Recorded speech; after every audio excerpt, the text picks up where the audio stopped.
Good morning mga friends.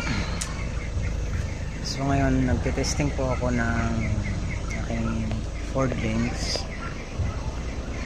Yung windshield water pump po niya ay hindi gumagana.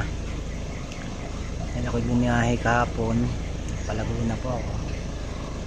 Namutan ako ng ulan, hindi siya gumana.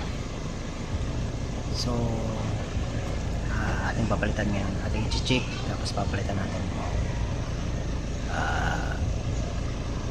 Talagang ano na siya, tear down na siya o sira na siya.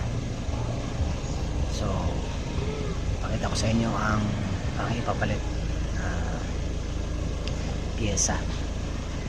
So let's go guys.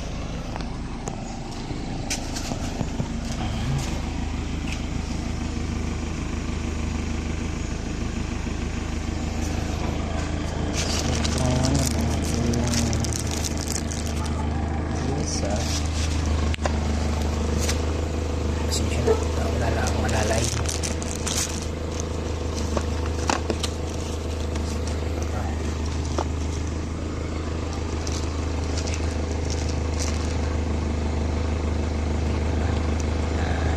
Ito po yung ating papalit. So dito siya ang portion, dito yung pump ng windshield. Tanggalin mo natin itong tatlong screws na to para ma-access natin.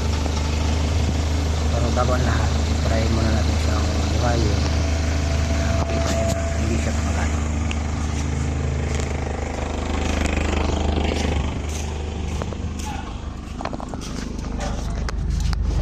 Nice.